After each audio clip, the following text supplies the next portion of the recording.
So are we ready? Okay, John, tell us about, are you talking about 67? Yeah. Okay. Okay, I'm talking about the 67 snowstorm. You know, in partnership with the Frenars and Savoini boys, we had an operation going up in Big Chino known as Arizona Heifers. We were growing out dairy heifers from the valley because of the location. We were growing the feed and doing the whole 9 yards. 67 snowstorm, I remember it because Louis Frenar and I happened to be in town, and we drove back to the ranch, which is about 50 miles from town. We got past Paulden up Big Chino, and it started to snow. And by the time we got to the ranch, there was at least 6 or 8 inches of snow on the ground, and it didn't quit. It just kept it up and kept it up and kept it up. We were snowed in for about 5 days. Saturday comes along, and because we had lots of diesel equipment, the only way we could get that diesel equipment started when it's down around 0 or 10 above was with starting fluid. I had a couple of young guys just out of high school. Dave Burnside was one of them, and Tommy, dang, I can't think of his last name. But anyway, I told the 2 guys, we're going to go to town if we have to walk. Cheapers. So we started down the road, and there hadn't been any vehicles along that snowbound road for 5 days. We had the biggest tractor that we had, and we used it to break trail. And then we'd back it up and hook on a pickup. Well, I had a new Chevy, and we abandoned it because it was just more trouble than it was worth. Dave Burnside had an older Chevy pickup, and so we'd hook on and we'd tow it to where we ended up breaking trail, and then we'd break some more trail. It took us 4 hours to go 15 miles. Wow. We get to Paulden, and we knew the folks there. Now the name escapes me.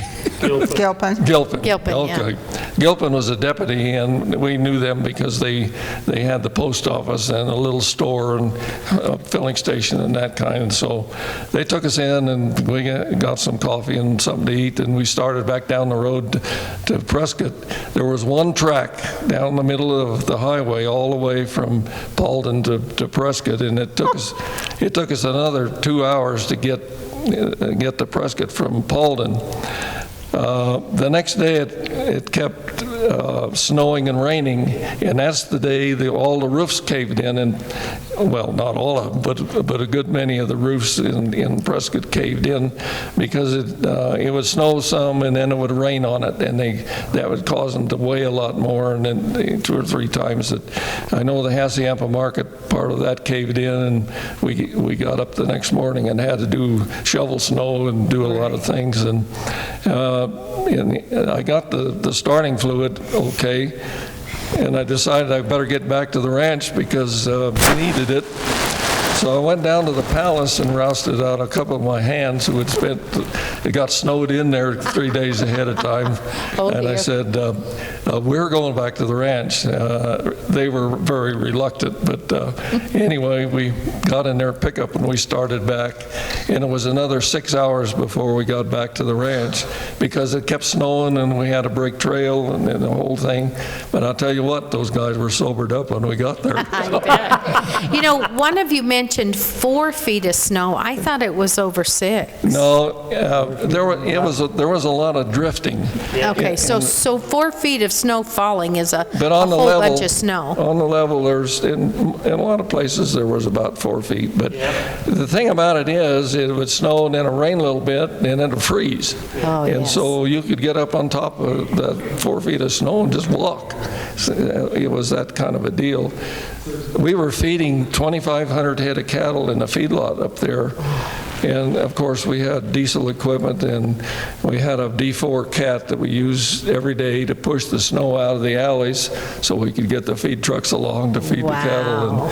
And it was 30 days of almost uninterrupted bad conditions to deal 30 with. days Yeah. before it could be very functional. And I heard that restaurants did not have food. And gosh, my sister was to be married on December 22nd that year. Yeah. And my dad was at the car dealership with his feet up, as he did, and watched the King Golding tire on the corner there go. The guy was shoveling the roof and the whole thing fell in, and he called my mom and said, "We're done, we're out of here, and we're moving the wedding to Phoenix." Because people would have had to walk to the wedding even, but that was just a hellacious time, wasn't it? The snow was piled on Gurley and Montezuma on the side. You couldn't see the storefronts for the snow pile, and so they cut alleyways through. But Bruce Fee was one of them, had the availability of a snowmobile. It was the only one in town, I think, and they used that a lot to deliver groceries. And they tried to airlift hay to cattle on the reservation. Problem was, you could drop a bale of hay 10 feet in front of a cow. They couldn't get to it because they couldn't get through the snow. The snow was too heavy. Wow. Bruce has a slideshow of that time, Yeah. and it is fascinating because I guess he had the only snow machine. Yeah, the And snowmobile. he Yeah. was taking the APS guys, those big, huge trucks would get stopped, Yeah. and then he'd take them in further, and the gas company and the ranchers, and I'm not sure that Bruce Fee slept for that 2-week period of time. Well, he can tell some wild stories about it. And, you know, he and I used to do that radio program, and one of the topics was always, what did you do during the snowstorm? Well, He can tell lots of those stories. Yeah. Well, good for you. I love hearing those stories. Joanne, did you have? Well, one little comment on the 67 snowstorm. They had sold all of their snow equipment because they had not had a snowstorm here since 1949. I'll tell you about that in a minute.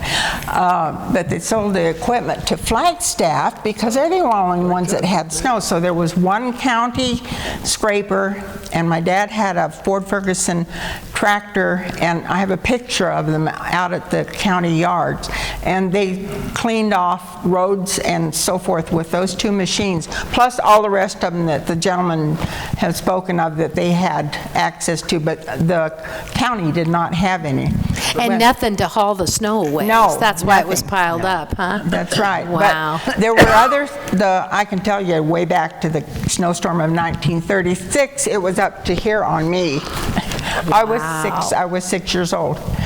So 3 feet or- 1949, that was in 1936. 1949, the kids all had to come into school on the bus from Humboldt, from Williamson Valley, from Skull Valley, and so forth.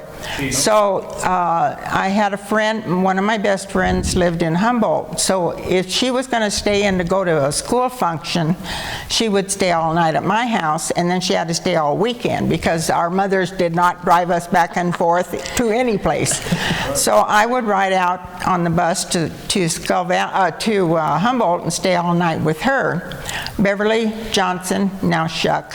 And anyway, I rode out with her on a Friday night. It started snowing on a Saturday or a Sunday.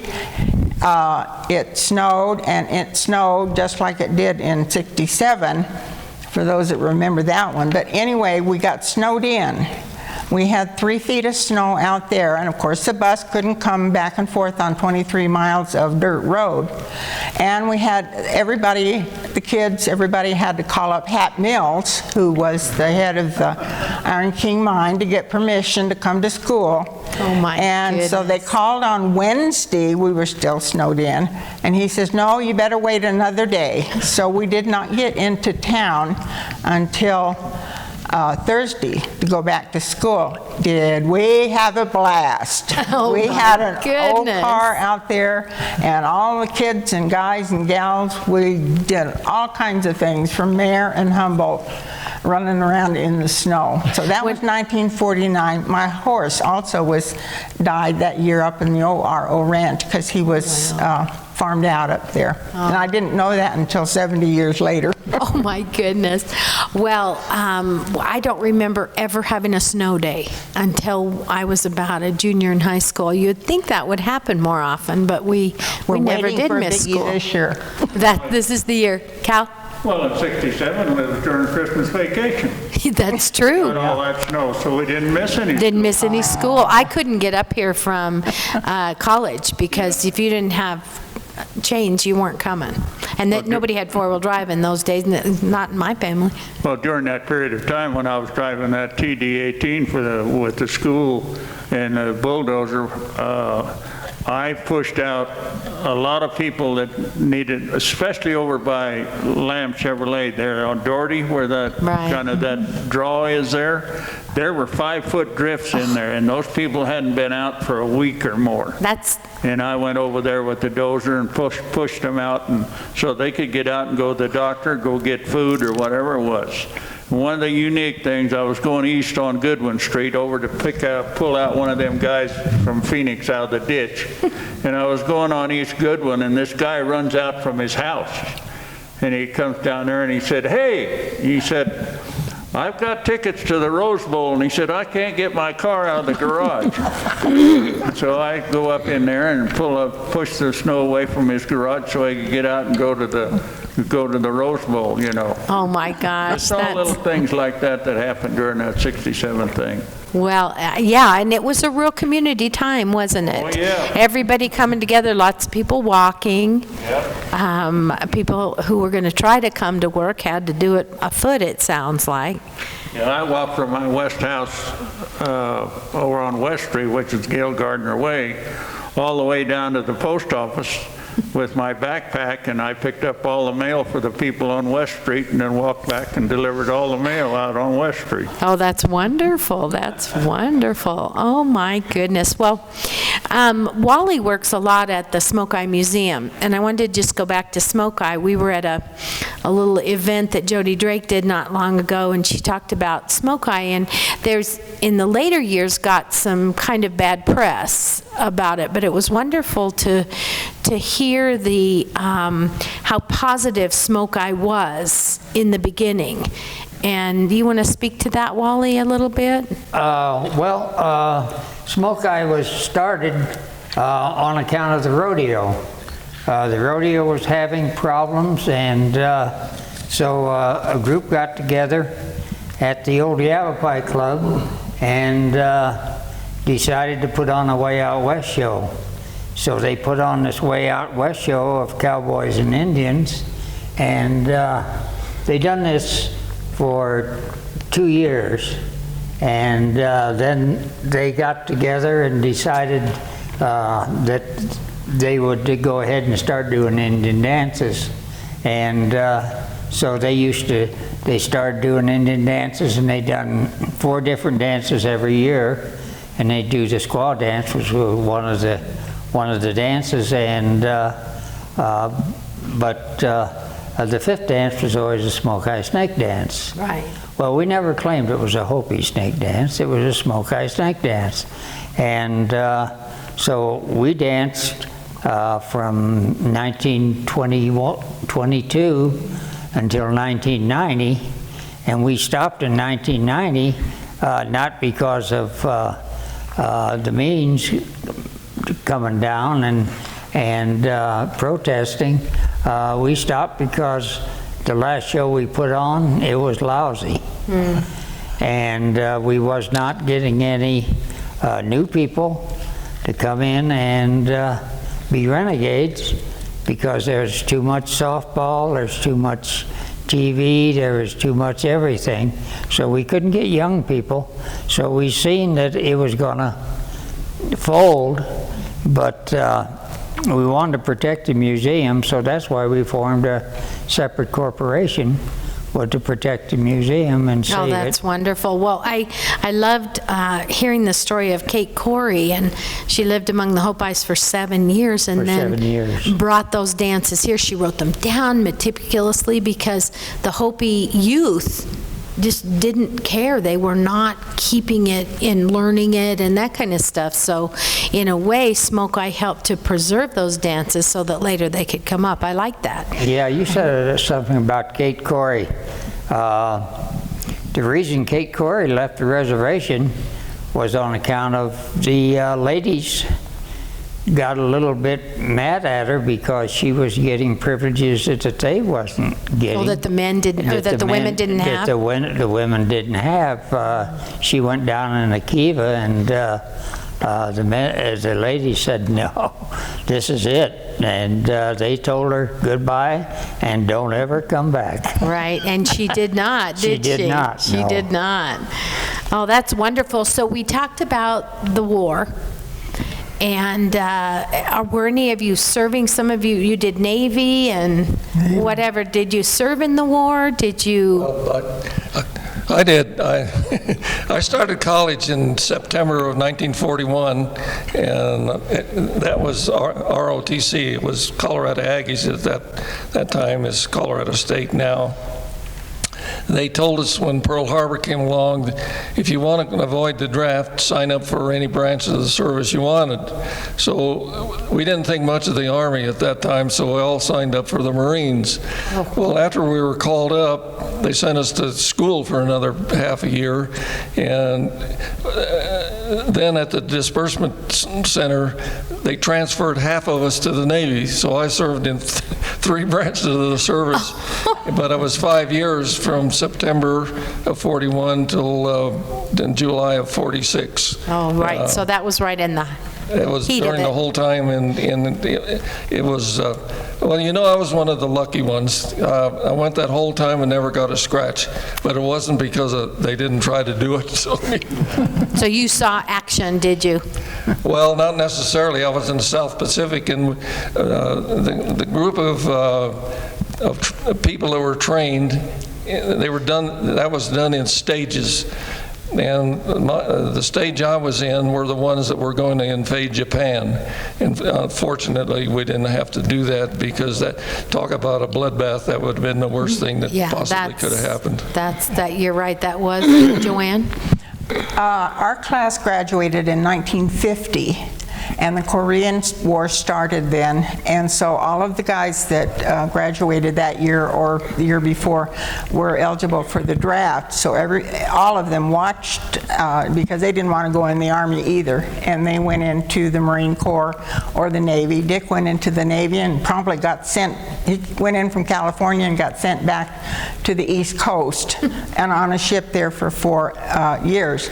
But most of the guys from the class of 50 went into the service, did their 4 years, and then when they came out, most all of them either went to college or went to their respective jobs. So most all of us, and we all have a camaraderie together. We've all kept track of each other from that class, and even though they've traveled around the world and lived in different places now, we still are close. But that's what happened. Isn't that wonderful? You know, I find that different classes have a personality, and my class, we were all friends in grade school and through, and then, but my sisters are a year older and 3 years older than I am, and it's not the same for every class. Do they come to reunions? Are they part of whatever? It's just interesting. Did you have something, Cal? Well, when I got drafted out of high school in 1945, I had to go down to, because I was 18 years old in December, and then they let me finish high school, and on the 4th of July, I had to go down and step over the green line and went to the service, and me and my buddy Felix Boquet, and so I was in the Army during World War II, and of course that ended up in August. And then I went through basic training, and then when I went to Fort Sill, Oklahoma, they advanced me to Fort Sill. That's when they come out and they said, if you'd been in the service for 6 months, you could sign up for the regular Army. Well, I went up to the orderly room and did that because I wanted to get out and play ball, go to college and play ball. So I went to the regular Army, and they sent me all over the place after that, over to California and all of that. And then finally, they decided to send a group to Korea. in the occupation force. So I spent 9 months in Korea in 1946 and 47 in the occupation force over there building Quonset huts and all that kind of stuff, and they were getting kind of antsy when it's time for them to send me home. So I joined the reserves, and unfortunately I got out of the reserves in April of 1950 before the Korean War started, and I was playing ball and going to college in Colorado, and so I didn't get into the Korean War, but I was in Korea for 9 months before that. Wow, so you were doing things like setting up Oh yeah, bases making and- Quonset huts, and we were doing all kinds of stuff. Maintenance work and redoing railroads and all kinds of maintenance work with the big wreckers and heavy equipment that I was driving over in Korea and all that stuff. Wow. Yeah. That's interesting. Wally? Well, you know, Prescott got into World War II. I don't know whether anybody knew it or not, but we trained naval cadets, flying cadets, the ones that were... My mother knew they it. were- She said it was great dating. They were me. getting ready to wash out, and this was their last stop. If they didn't make it here, they were going back to the enlisted ranks. And we also had an MP group here, and it was a colored MPs. And that didn't go over too well with Prescott. Wow. I've not heard that story, Wally. And they lived out at the rodeo grounds out there. And I guess we had them for 6 months, something like that. And then they moved them out, and we didn't have any more. Wow. But we used to have troop trains coming through here that would come. The telegrapher would let us know when the troop train was going to be in. We'd go buy many loaves of bread we could, and peanut butter and jelly and bologna. Take them food? We'd take them food for $1 a sandwich. Oh, my We'd go goodness. up and down there selling these sandwiches for $1, peanut butter and jelly, and we were on the back of a pickup truck laying bread out, you know, Oh, my on the goodness. back, and then somebody else was running up and taking the sandwiches, and we made so much money we didn't know what to do with it. Oh, for heaven's sake. So does anybody remember Roar Bloom building and then the building to the Yeah. west? My mom tells me that the USO was upstairs in that building. Does anyone remember that? That was the bus station. Yes? It was a lot of things. But Just a comment about the black MPs that were out. They were based out at the out at the rodeo ground. would you do your mic? Sorry. There are some local historians in town, whom I won't name, that deny that there was ever a black contingent in Prescott. So Oh, that's funny. They were here. Well, they They were. were here. They were. Were they living in the Pueblo? They must have been. No, they lived out at the rodeo grounds. Yeah. tents. They had tents. Yeah, and Tents, oh, I see. Like, camp. Joanne? Yes, they were out there. They were not there for very long, but they were there. And my mother was alone because my dad was, now we lived on the corner where Fry's grocery store Oh, is okay. on Fair Street and Valley. And the colored gentlemen were supposed to stay in their barracks. One night, my dad was gone, and my mother had got word from the police department some way or another that one of the gentlemen had gotten out and he was roaming in the neighborhood. And my mother got her gun out. And don't mess with my mother when she got her gun out. That's And so I got up and she said, "You get back into the bedroom and you stay in there." And she went to the door. It was locked and everything. And she said, "He won't come in this house." And he passed by our patio and went on out our front gate and onto the street. But there would not have been a black gentleman walking through there if he'd have tried to come into the door, I can guarantee you that. My mother was not afraid of anything. That's wonderful. Dick? On my service, it was a little bit unique. I went in, processed through LA, and we were 2 days getting through there. We learned about 10 o'clock on the first night that San Diego was clear full, they would not be sending us to boot camp there. We were lucky enough to go to Great Lakes. February of '51, it was cold, and all these guys from California had come in from various outlying areas, and they were in golf shirts when they got there. And it was, they had to open a barracks for us. It was 3 days before we got an issue of clothes, but the chief did finally round up some peacoats for the California boys, and I was dressed better than that. But we processed through in 9 weeks instead of 11, and then they sent us out for 30 days leave. We came back and they sent us to Greenland. Greenland? We were up there with the first bunch convoy up to build Thule Air Force Base. And so that was unique in itself, because I was in amphibious force, and we had small boats, and they'd have to go out there in these icebergs. And the tonnage that was put on shore was, the ones that had the best tonnage ashore was the ducks. And they would load these ducks up to where they only had about 1 foot of freeboard before the water came in. If they ran into anybody's wake from an LCM, one of the larger boats, they'd take water aboard. But they could go right to the beach and then deliver their goods right to where they were going to stockpile it. Oh, that's awesome. But we had the floating piers that they had for that. The pilings were standing straight up on some of the sections, and Moran Towing out of New York towed these sections of piers up there. And when we got into the shelf ice where it was solid, we had an icebreaker with us, but anytime those would glance off, they'd slow down or something, they'd go into the ice pack and it'd break a toe. And those fellows had to re-rig their toes time after time after time. Wow, so that's mega cold. Okay, Calvin.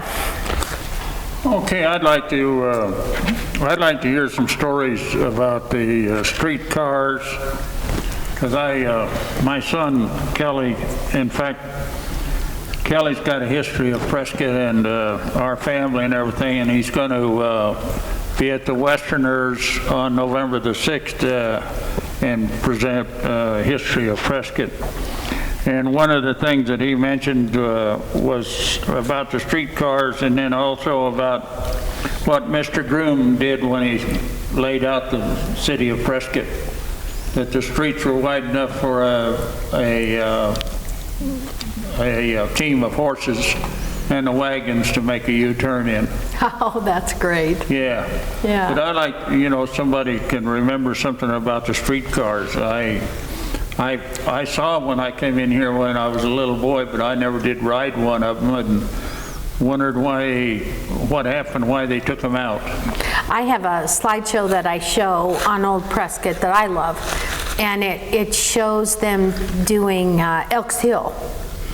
And then another one that goes down Cortez Street. So was that in your time? Was that before? No, it was before, I mean. Because it was way early on. It was very early. It was. Did you know when electricity came to Prescott, Arizona? 1896. Did you know there was electricity in 1896? I thought it was after 1900, so I was very surprised. And the old, big, tall things that went like this, and they looked like trees, the power lines. But you didn't ride the streetcars or have any experience with streetcars? You didn't? No. That's interesting, because if you graduated in 37, 38, then they would have been gone by then. Oh, Yeah, yes. they were back in the 20s. Right. And we're not quite that old. I do have a neighbor that's 104, Virginia Williams, but I don't know. No, not too many people would remember the cars. Right. I just know the stories of them, but not the firsthand. And my mom told me that she thought at one time they went clear out to the VA center. They did. Didn't they do that? I thought they did. Yes, they did. Yeah. They did. And there was, yeah. Pardon me. I'd just like to talk a little bit about the Fremont House down at the museum. It's at Charlotte Hall now.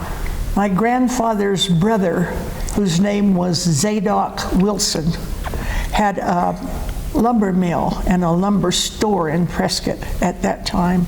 And he and my granddad worked on the first courthouse that was built here. And Zadok built the house, the Fremont House, when it was first built on Gurley Street. Where was it on Gurley? Where the Carnegie Building is now. Oh, okay, the library. Yes. Ah. And then it was moved over on Union. Oh my goodness, that house got around. Yeah, and I had an apartment there when in the 60s or the 50s, sometime in there. When it was on Union? When it was on Union. Wow. There were about 3 or 4 small apartments there.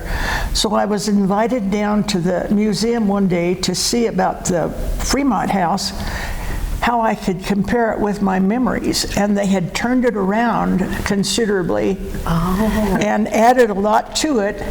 And so where I lived, even in the 50s or 60s, that was Mr. Fremont's daughter's bedroom. So I found out a lot about the house of that, the history of that house, and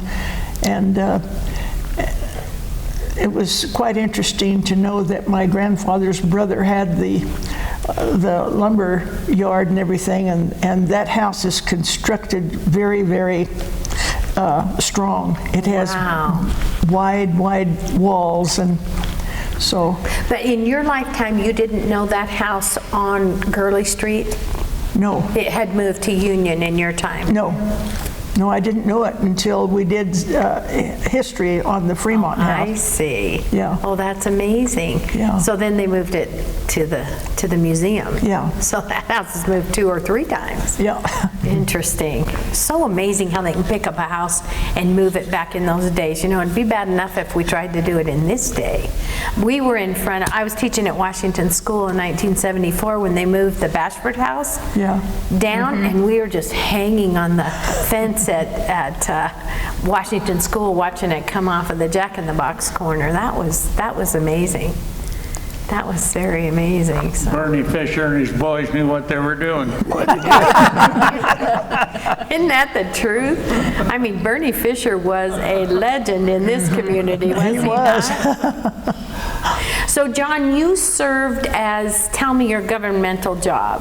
Were you the Board of Supervisors? Yes, when Marvin Rohr was elected in 72, he served 1 year, and then he resigned, and I was appointed on the board, and I served from 74 until 88 continuously, and then I came back for another year in 99 and 2000 when Bill Fellmar resigned. They appointed me to fill out his term, and when they called me to ask me if I'd do that, I said, before they even asked the question, I said, no.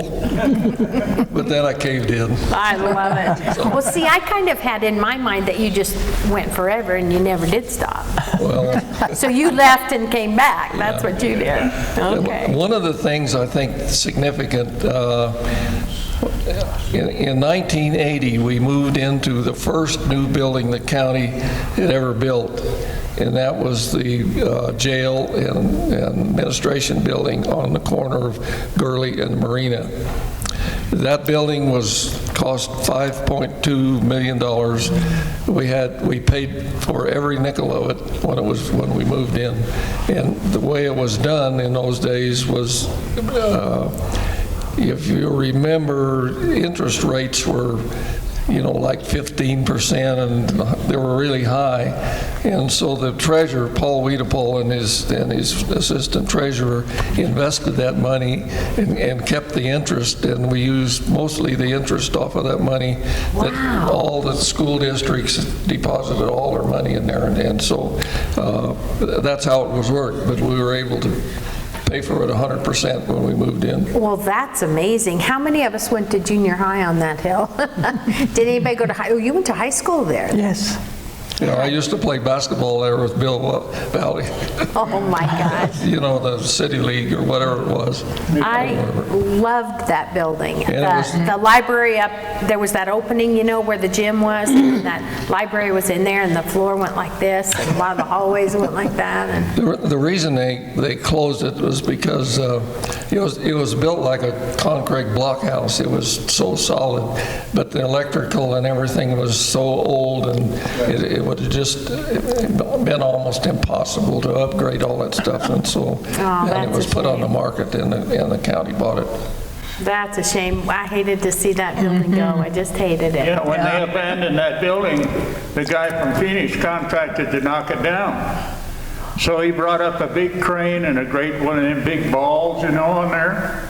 And of course, I lived over there on Pleasant Street. And I went down there to watch him. And he took that big ball, and when he hit those big pillars, the ball bounced back and said, "Here I am." Oh my goodness, didn't he shake the ball? It didn't take him out. It hit the brick walls and knocked them in all right, but those big pillars were so thick and so strong that he had to drill them and shoot them in order to get them down when they tore that building down.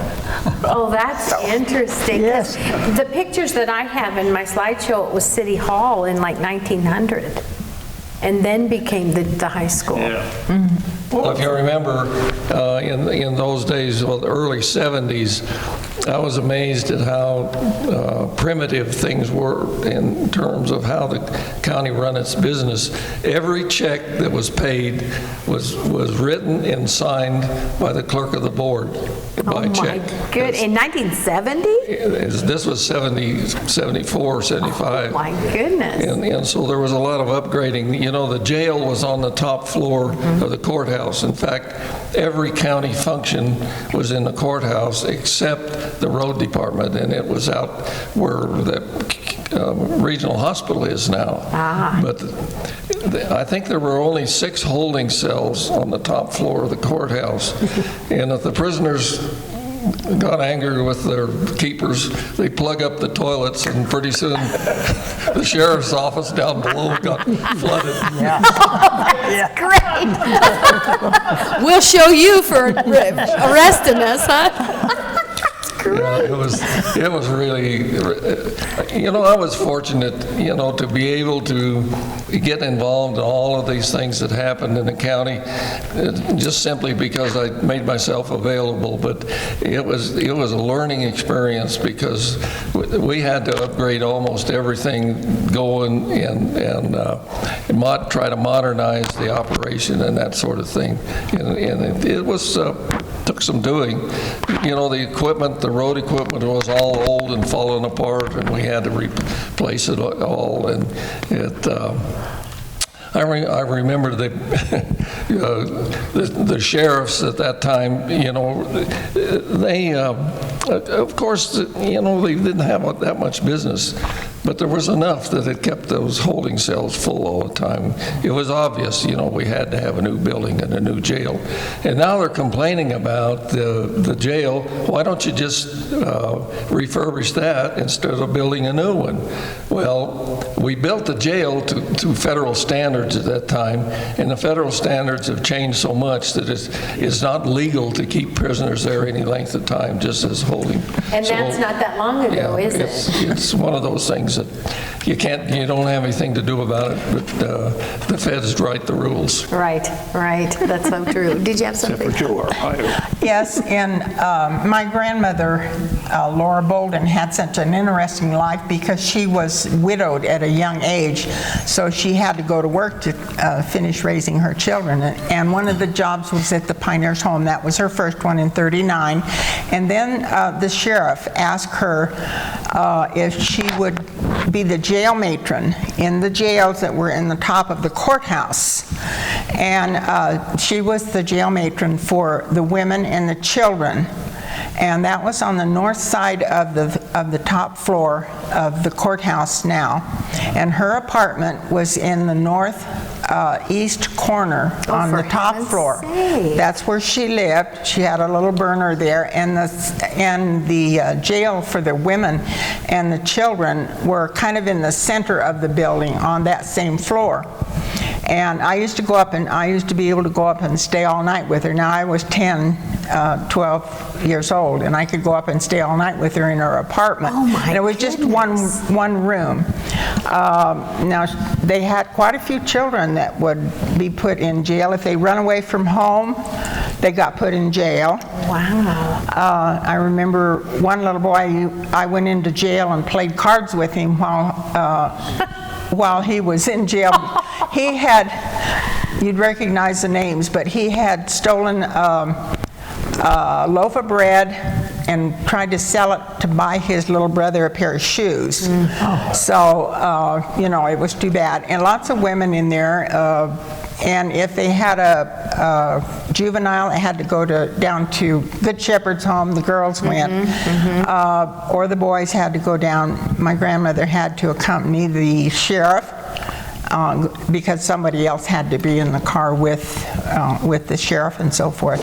But she was, the sheriff was Willis Butler at that time, 1941. And a little bit later, I've forgotten what year that she went up to, about 1944. Wow. So, but that was Living interesting. in the courthouse, I don't think I realized that ever happened. The men were in the south end, and Wow. I had a cousin that used to end up in there every once in a while. Couldn't stay away from the bottle. She was a very nice lady. And Bill Valley used to throw rocks at him. Oh, that's funny. That's funny. Oh, lots of funny stories happened. Oh, my goodness. Well, I tell you guys, it has been a wonderful experience. I can't thank all of you enough. I need to maybe clear up something that has been on the radio from time to time, that they used to advertise about history, and they used to say that the only way that years ago, before the White Spar was ever built, the only way to get to Phoenix was through Skull Valley, Hillside, and Congress. Well, that wasn't true, because the Black Canyon Highway had been there for years and years and years, and went down through, of course, Dewey and Humboldt and Mare and Cordis and Bumblebee and Rock Springs, and all the way down to Glendale area on Lateral 16. And because our business thrived on the Black Canyon Highway because of numerous reasons. One, for transportation, and another one, of course, our business at Cordis thrived because of the sheep men.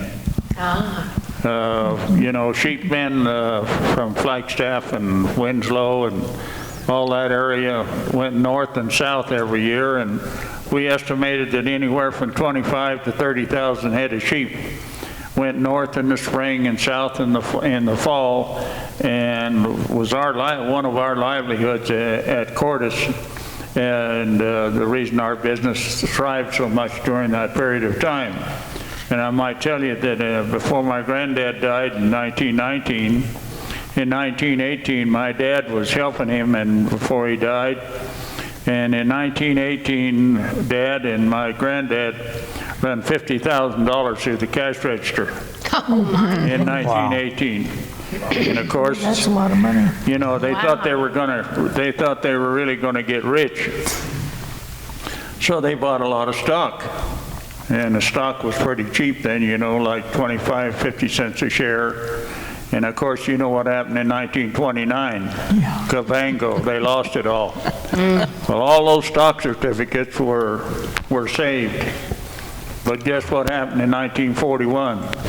When the store at Cordis burned down, the stock certificates all went with it. Burned down. Oh, my goodness. Yeah, so that we lost that big merchandise store in 1941 when it burned down, and then of course my brother bought a couple of old buildings from the Rich and Bar Mine between Sunset Point and Badger Springs, and built the building that's sitting there now that my great niece has an antique shop. And by the way, my great niece is recovering from a bone marrow transplant that she got in January, And just in the last few months and weeks, she hasn't had to have a blood transfusion and is recovering really great. And I just want to take this opportunity to thank everybody that prayed for her. And she's going to recover, and pretty soon, as her immune system builds up, why, she'll open up the antique store again, and everybody's welcome to stop by if you ever get out that way. Tell us who that is. Thank you. Who that is? Tell us who that is. Who is she? Your Kathy- niece.